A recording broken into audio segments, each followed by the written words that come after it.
Our message to every legal immigrant in this country is this: you're like my parents. You deserve the opportunity to secure a better life for your children in America. But our message to illegal immigrants is also this: we will return you to your country of origin, not because you're all bad people, but because you broke the law. And the United States of America was founded on the rule of law.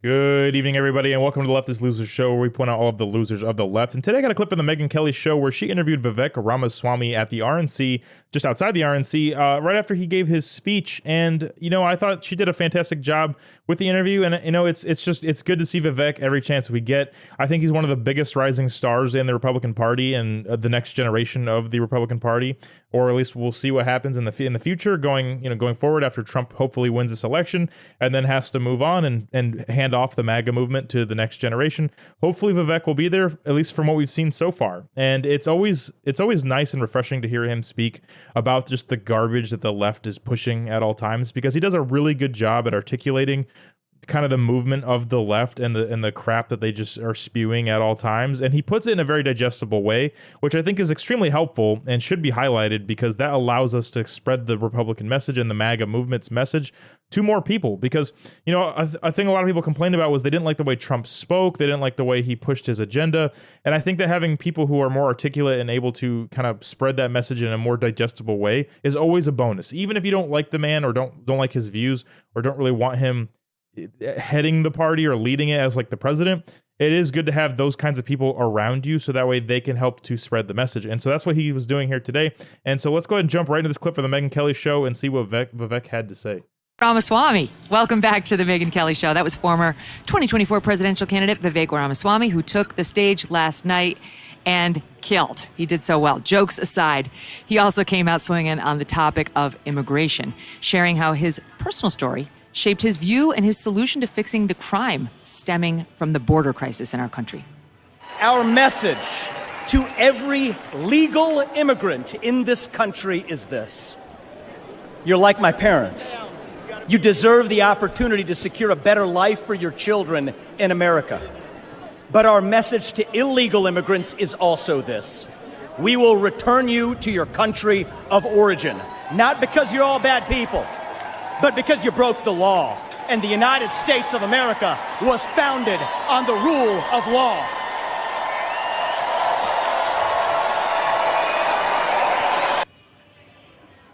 Powerful words. But over on CNN, former Biden White House communications director Kate Bingfield had this tone-deaf reaction. There was a lot in there about rule of law. There was this constant hammering of rule of law, and he talked about the border, and if you break the law, we're sending you back. Rule of law, rule of law. That is an incredibly rich message coming from a party that has spent the last year, essentially tearing down the justice system in this country, saying it's politicized, saying, Trump should be above the law. No, that's really rich coming from the political party who is exploiting the justice system to go after their political opponents and manipulating the system in such a way that they can persecute whoever they want and completely just tear apart the Constitution. I mean, they are pushing unconstitutional laws every chance they get. You look at the gun issue. Every time they push any kind of gun control, I mean, the gun laws we have now are already unconstitutional, and these people want more and more and more. And it's insane. I mean, New York literally had to change the statute of limitations and extend it just so they could try Trump. Like the situation that they went after him for with regard to the Stormy Daniels stuff was already past the statute of limitations, but they had to change the justice system and the way it operated just so they could go after him. That's what they had to do. Like, these people are absolutely ridiculous. I know everyone that watches this show, I'm sure knows that and agrees with that, but it's just, we have to call it out. We have to call it out every chance you get. This is the kind of stuff that you need to show your family members, your liberal aunt who wants to argue with you at Thanksgiving. This is the kind of stuff you need to show them and then point out the hypocrisy. Bring up the articles, even the CNN articles showing that they changed the statute of limitations, because they're out there. You can find those articles. Show them that stuff and be like, look, this is, you guys say this thing, but then you're just projecting. You're literally doing what you complain about. And that's how they get away with this stuff. They project what they're doing onto the right and say how bad it is and point the finger, so that way their people just blindly read the headlines and go, oh, wow, that's so terrible, even though their political party they're supporting is the ones actively pushing it and doing these terrible things. Really been their argument. So I think there is a fundamental plus the insurrection. Plus the insurrection. So I actually think there's a fundamental tension there in that argument. It's not particularly well delivered from Vivek there, but also I think is going to be a problem for Republicans if that's where they're. You can just hear the jealousy. Her and all of the other Democrats are extremely frustrated that you have somebody like Vivek on the Republican on the MAGA team specifically, because again, the guy, whether you like or agree with him or not or would vote for him, the guy is so talented at getting a crowd excited. He is, I mean, you heard the crowd. He is very good at putting together a message, making it simple but articulate at the same time. And that's why, like I said earlier, it's extremely digestible. And the Democrats don't have that. They have just either ridiculously stupid, insane things to say, or nothing they say makes any sense, and they just pander. They just go straight for the stupidity and pander and say, we'll give you free stuff. The other people are just evil and they're Hitler. And it's like, okay, whatever. It's not motivating. Where then you have Vivek who's trying to spread a positive message and say, this is where we want to go, not complain about where we are as much, right? And so you can tell they're just jealous and frustrated. They wish people on their side had that kind of charisma, had that kind of foresight and motivation, and could push forward that kind of messaging in a way that's positive, and they don't have that. The Democrats probably won't have that for a very long time, and let's just hope that they never get that again, because it's actively destroying their party, and it would be fantastic if they would continue to start losing. that would be nice, right? Hanging their hat. Scott. You think? Joining me now, Vivek Ramaswamy, former 2024 presidential candidate and host of the Truth podcast. Vivek, welcome back. Good to be here. So the Republicans, like you're not allowed to raise law and order anymore because you objected to what was done to President Trump with the lawfare. Yeah, well, the reality is that, too, is a violation of law and order, Megyn. And one of the things I also said in the speech was addressing black Americans, where I think this issue actually does land, is that for a long time, Republicans were maybe a little tone deaf to black Americans who have said for a long time the justice system was unfair.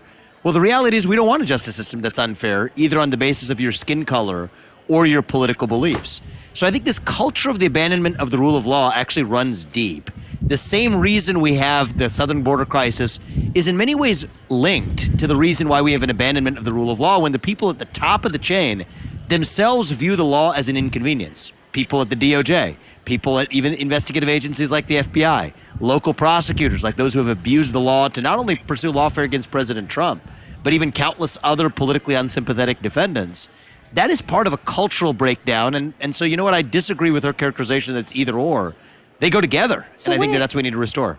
And Vivek's exactly right. And it's not surprising that they push this stuff on the left. I mean, the left, especially like the communist movement, they talk about all the time that there's no truth but power. You look at Antifa, they say it all the time. There's no truth but power. And what they mean by that is that it doesn't matter what you have to do to get the power. The power is all that matters. Like, it doesn't matter the reality of your laws or the reality of the system that you're underneath or any of that. None of that matters. All that matters is that you have the power and you wield it in such a way that you maintain it or gain more. That's all they care about. That's all that matters to the left. That's why they are completely willing to manipulate the entire system in such a way that they win elections and that they gain more power through that. And then they use that to go after their enemies, so that way their enemies cannot gain power. That's why they're wielding the justice system to go after Trump, because Trump is a direct threat to the establishment. Not because he's a genius or some mastermind who's going to destroy the world or like completely just reform everything. It's because Trump's not in the club. Trump's already rich. He can't be bought off. He doesn't care about lobbyists. He genuinely cares about the American culture and America as a country. And a lot of the people that are in the establishment right now, they write books about it all the time. They're more focused on trying to uphold the liberal world order, which was created basically after World War II, when the United States kind of took over the world and still kind of controls it. They're more worried about maintaining that as a system than they are maintaining America. And they're perfectly okay with America being watered down and like removed as a culture because we have enshrined rights that a lot of other countries don't have. And those rights get in the way a lot of times of their agenda and their goals to maintain that liberal economic, order, that liberal world order. So they're looking for ways to just minimize that as much as they can. And that's why they don't really care. And that's why they're more than willing to send our money overseas to other countries and let us suffer while they maintain their system, because it gives them the most power on the planet, and that's what they care about the most, not the American people.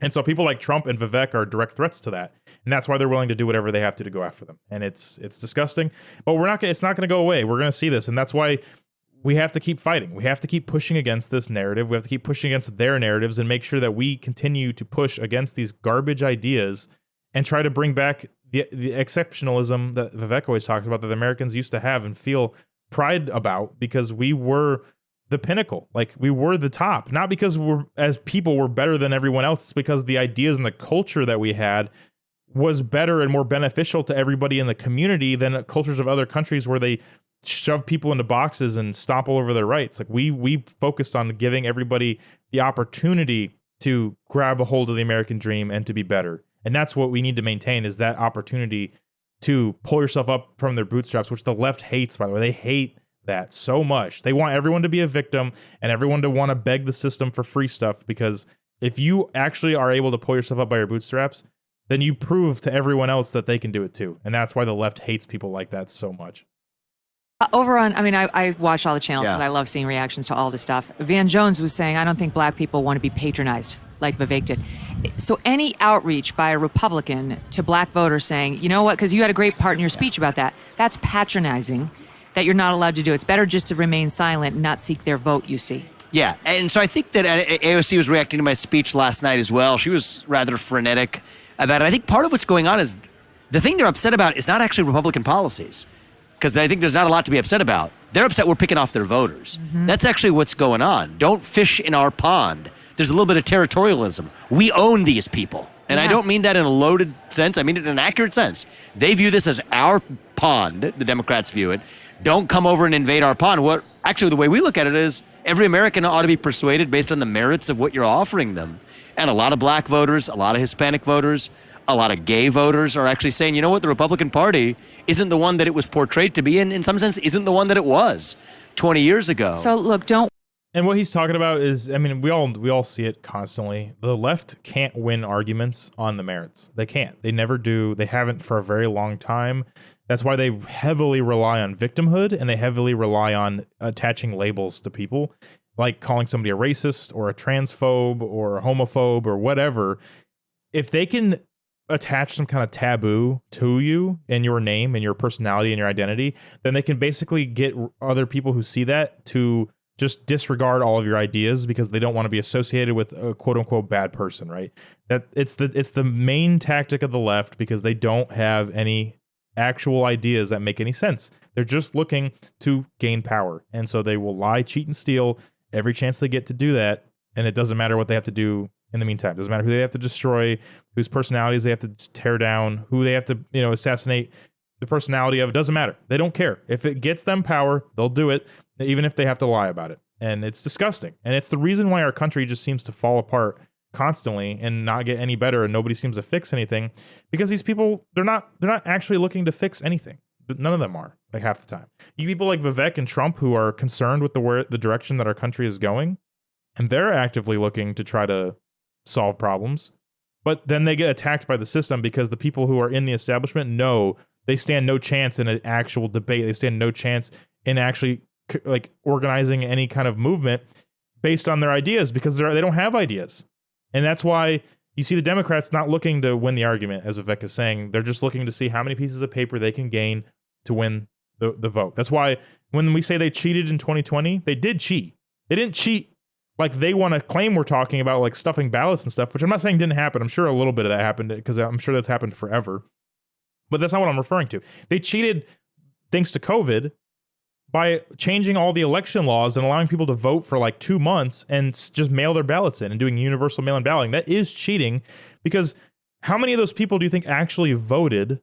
Or how many do you think were just like, imagine you live at home with your mom and you got two 20-year-olds who can vote and they don't give a shit. They just want to play Call of Duty or whatever. But the mom says, well, we're going to go out to dinner, but we're not leaving until you guys fill these papers out. And she just gets them to fucking, excuse my language, sorry, it's frustrating. She just gets them to sign off on the votes and vote for whoever. It didn't have to be Biden. It could just be whoever, right? And that's not an informed vote that's going to benefit the country. That's just somebody filling out the paper and sending it off, and they don't care. That's why we should have an election holiday where everybody, no matter what, it's illegal to work. Let's make it that way. It's illegal to work on election day. Not like you'll get charged if you work, but saying like companies can't force you to work, right? Unless you're like absolutely critical, like a hospital or something. But then maybe those people should be able to get some kind of exception. I don't know. But like, or people in the military, right? They should be able to vote remotely. Sure, I agree, definitely agree with that. But there should definitely be an election holiday, and there should definitely be only in-person voting besides the very, very few like people deployed in the military. Those they should be allowed to vote, obviously, right? But this universal mail-in ballot stuff is a joke. It's an absolute joke. It's too easily manipulated. It's way too hard to audit, and it's stupid, right? It's stupid. It should be one day, and that's it. But whatever. This is the current situation that we're in. And Vivek, as always, has fantastic points. If you guys liked this content, please like and subscribe. If you enjoyed the interview with Vivek, it's pretty long. Go ahead and head over to Megyn Kelly's show and check that out. Vivek, as always, is worth a listen. The dude has extremely good ideas and is very digestible, and it makes it very easy to listen to him for a very long time. But again, like and subscribe. Comment down below what you guys think about Vivek and the current situation in the politics. Or if you hated this content, tear me apart. I don't care either way, and just enjoy the the content either way. So anyways, I'll talk to you guys in the next video, and I will see you guys later. Peace.